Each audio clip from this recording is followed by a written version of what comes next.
Ari nga ho palang video nga re ay nung pahong Martes.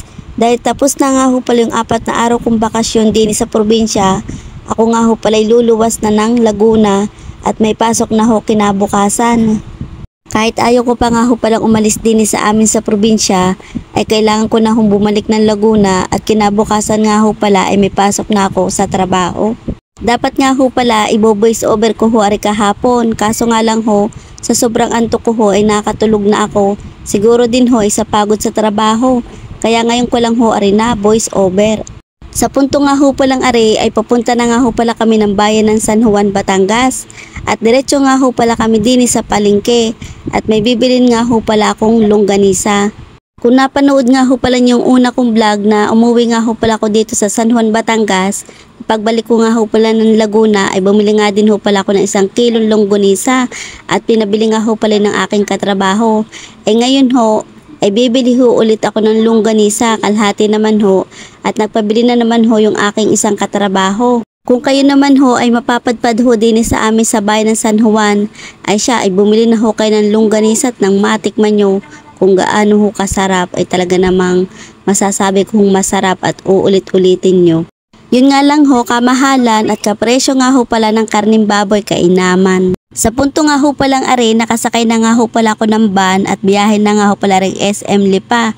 Abay, 1 oras din ho ako nag-intay dyan bago ho ari mapuno. Pagdating ko nga ho pala din sa SM Lipa, ako muna nga ho pala dumiretso din sa CR at ako nga ho pala mag-CCR muna at medyo malayo-layo na naman ho yung aking biyahe papuntang SM Calamba.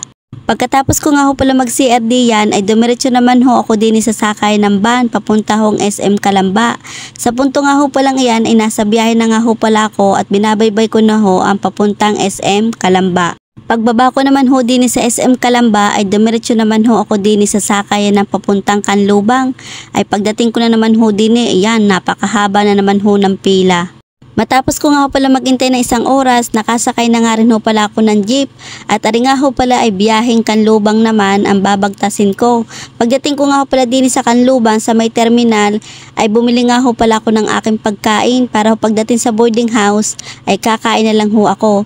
Dini nga ho pala ako bumili sa 5 star at bumili nga ho pala ako ng chicken, spicy nga ho pala yung binili ko at para ho pagdating ko sa boarding house ay kakain na lang ho ako. Sumakay nga ho ulit ako ng jeep, biyahe naman ho yan, Terilay. Mahigit na kalahating oras nga ho pala ang pag-iintay ko dyan bago ho mapuno rin jeep. Pagdating ko naman ho din sa boarding house, ako nga ho pala ay kakain na at ako nga ho pala gutom na gutom na. Alam nyo gaho, nang umalis ho ako sa amin sa San Juan ay 1:00 na ng hapon. Hindi ko naman ho akalain na matatagalan na naman ho ako sa biyahe. Nung umalis nga ho pala ako sa amin sa San Juan ay hindi nga ho pala ako kumain dahil busog pa nga ho pala ako.